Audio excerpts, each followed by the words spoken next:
Ed Cox is chairman of the New York Republican Party, and he's here to talk about Donald Trump's commanding victory to win the presidency. It was a huge victory, and it was basically based on the fact that the irresponsible deficit spending of the Biden-Harris administration.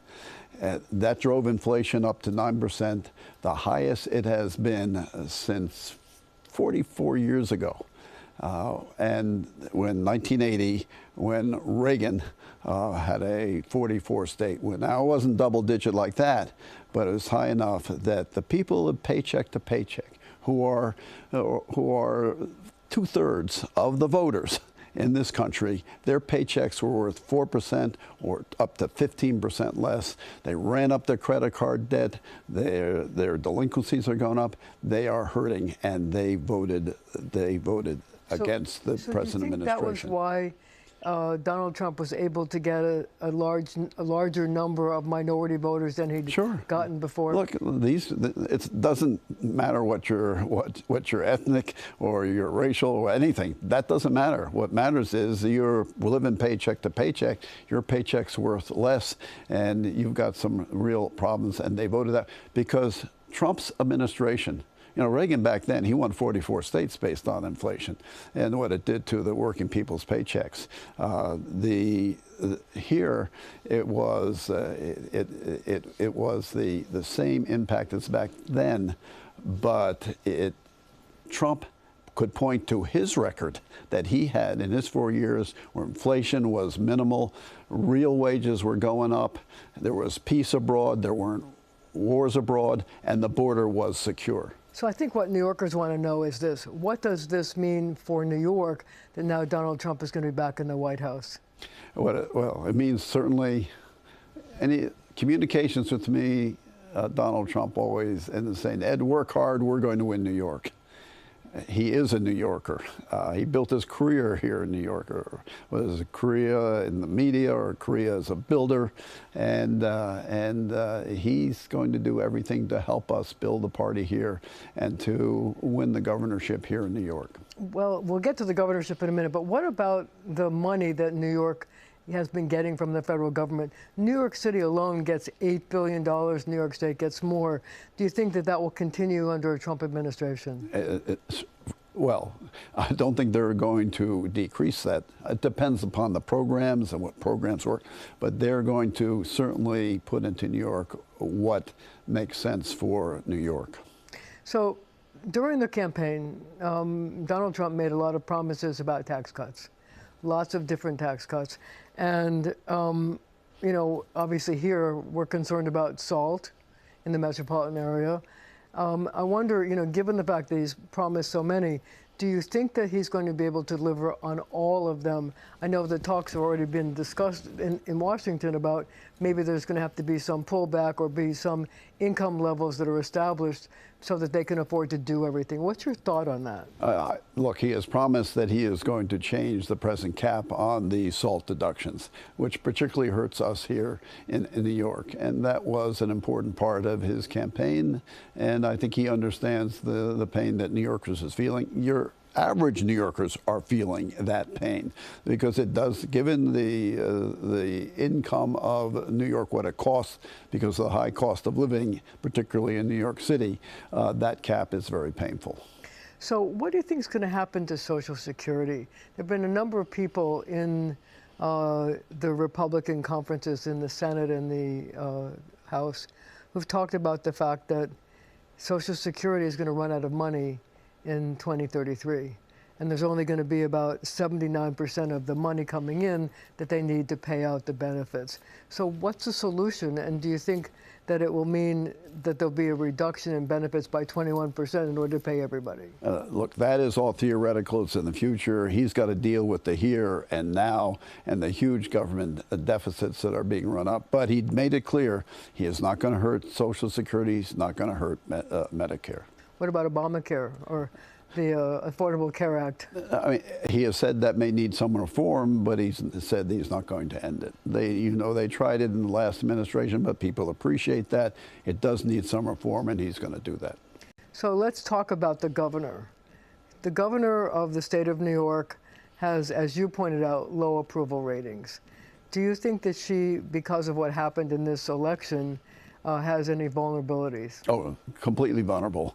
I mean, the fact that Lee Zeldin in 2022 ran against her, he was unabashedly pro-life, pro-Second Amendment, close to Trump, things that don't necessarily go over in New York on a statewide basis, and he won 47% of the vote. What he did do was he drew out the Republicans, got very excited about it. They came out en masse. That helped us win the 11 congressional seats that we did and to make the majority in the House of Representatives. New York State Republicans were the majority makers of Congress in 2022. But in that election, the two most important issues in terms of Lee Zeldin making inroads in the Democratic Party were bail reform and congestion pricing. What issues do you think will rise to the surface in 2 years when you try to take Kathy Hochul His out? closing theme that people listened to as his campaign took off in the end was very simple: save New York.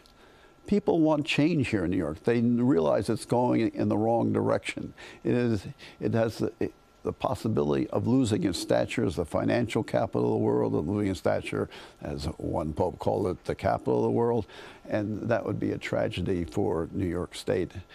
They realize that the cost of living, the high taxes, the regulations, all the things that the Democrat Party, and particularly the progressive part of the Democratic Party that's driving its party now in the legislature and also in the city council here, is a complete disaster for New York. But what numbers are you going to look at? I mean, let's face it, there's still an overwhelming Democratic enrollment here in New York. What's the strategy for helping a Republican to beat that and convince Democrats that they ought to vote in your party instead? Look, it's very straightforward. The working men and women of New York.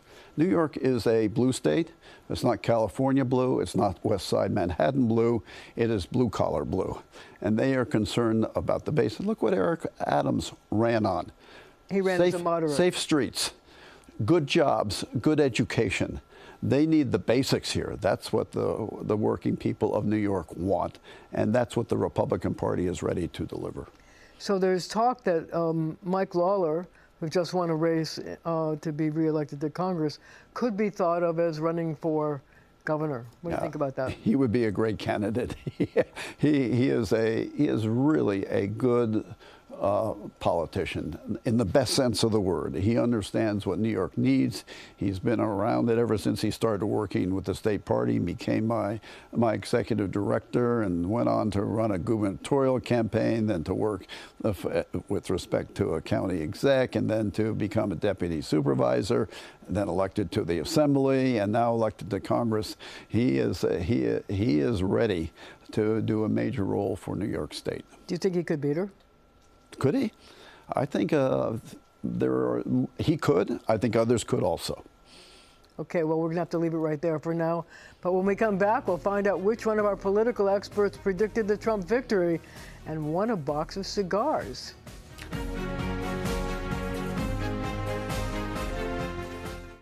We're back with a bonus conversation with New York State Republican Party Chairman Ed Cox. So one of the other issues that New Yorkers are concerned about is congestion pricing. And the question, during the campaign, Donald Trump said that he was going to kill congestion pricing. Do you think that he's going to be able to go through with that? And then if that happens, how will the MTA survive or get money? Will there be other money from the federal government to help the MTA? Well, he's going to have a lot of problems on his plate, and this is a New York City issue and New York's suburbs issue, which Governor Hochul just messed up completely. She was all for it before she found that it was not popular in the suburbs. Election was coming up. Now, then she suspended it, whether she's going to start it again, but she has just messed it up completely, and they gave us, in fact, a major issue in the process. Well, you see, the problem now, though, is this, that when she paused it, she said the reason she was pausing it was because that the $15 fare was too high for most people to pay and was unfair. But the only way she could get it passed now was to suddenly say, okay, I'll accept the $15 and try to get it installed and passed before Donald Trump becomes president. Do you think that's a realistic strategy for her to embark on? You know, we've been through this before, a tax on the suburbs with respect to help the MTA and all that, and it doesn't fly. She's going to be up to get reelected. She's going to think that, now, do I want to put in congestion fine, be the governor who didn't just pause it, but then went ahead and put it in place, no matter what the cost is. That's still going to be a negative for her. She is very weak at the moment, so she's going to vacillate on it, and that's going to hurt her. So do you think that the election is going to help or hurt Mayor Eric Adams?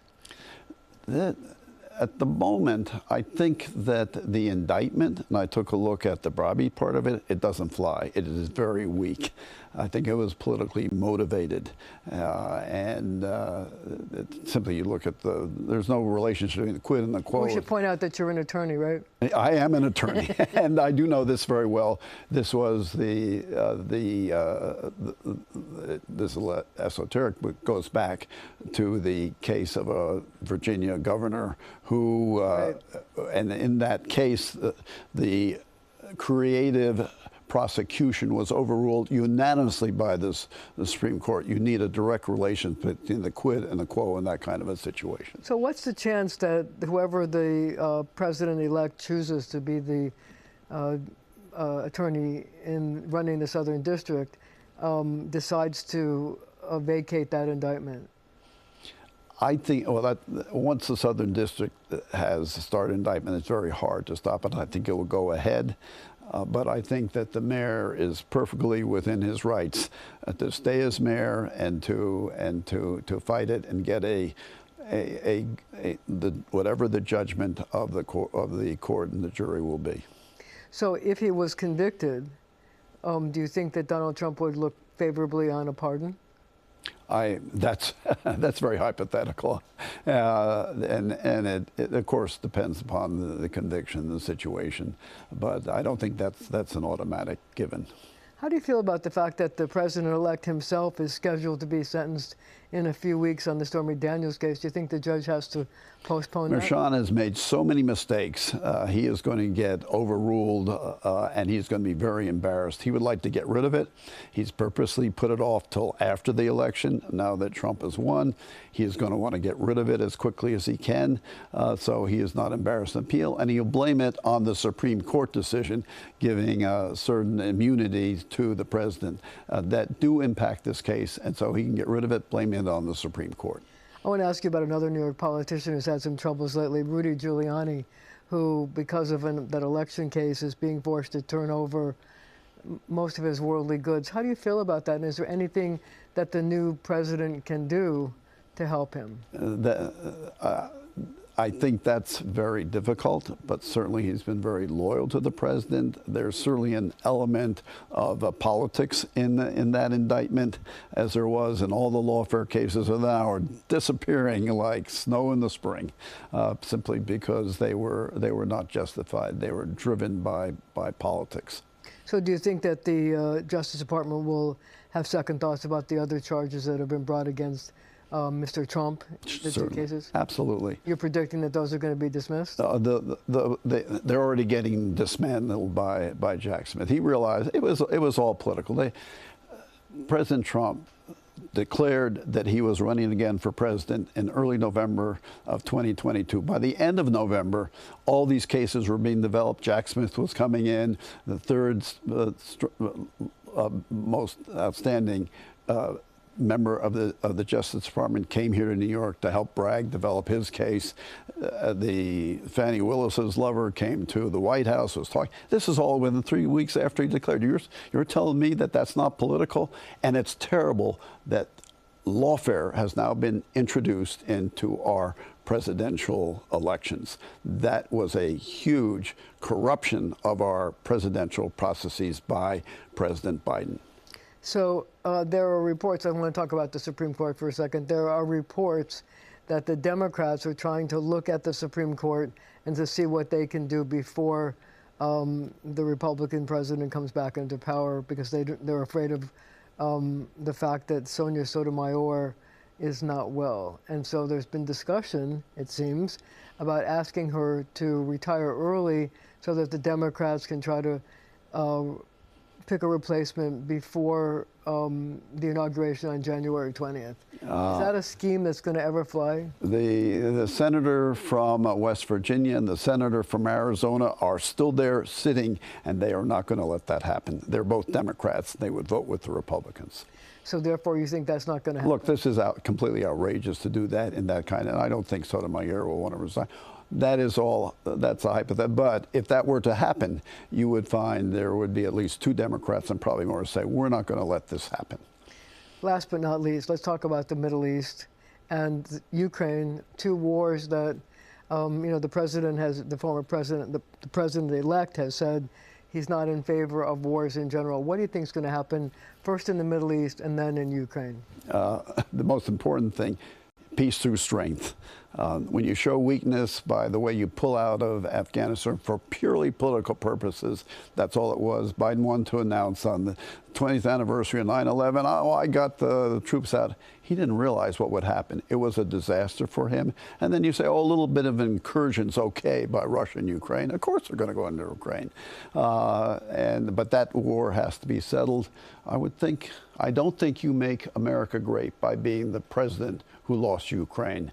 So you have to start by being very tough on Russia. With respect to the Middle East situation, it's going to be a maximum pressure on Iran by putting the enforcement on the sanctions presently on Iran. The maximum pressure campaign on Iran by the Trump administration, begin with, robbed them of any foreign exchange. Biden didn't enforce those sanctions. They got $100 billion in foreign exchange that was handed out to Hamas, Houthis, Hezbollah, and the militants in Iraq. And they all, that's why, because of that kind of continuation of the Obama policies with respect to Iran in a thoughtless way, that's why we have problems. That can be fixed because Israel is strong. We just have to back them completely, and that's what President Trump will do. I guess my next question, though, is this. Isn't there a worry that because Iran was getting some of the sanctions were lifted and Iran was able to get some money, that they're closer than ever to having a nuclear capability? And is there a concern that if the president-elect gets tough with them, that they would use the nuclear option? They don't have it. It's not there. They don't have the missile. And where they are developing it, if they do have the materials and this and that to try and put, they haven't even tested a bomb yet. So they have a lot of problems. What Israel did in their attack on Iran is they took out all the air defenses and other things. So out of the loss of the 100 jets that delivered those strikes, they took out all their defenses that they had. So they are vulnerable. Iran knows it. They are bluffing. And when Israel wants to take, with our support, they're going to need the materials that we can give them. They can take out that nuclear capability anytime they want. So do you think that President-elect Trump would allow them to take out the nuclear capability that Iran is trying to develop? When Israel wants to do it, they will do it. That sounds like a good answer and a good time for us to stop. Ed Cox, congratulations on your victory, and thank you for joining me, and thank you at home for joining me as well. It's always good to be with you, Marcia.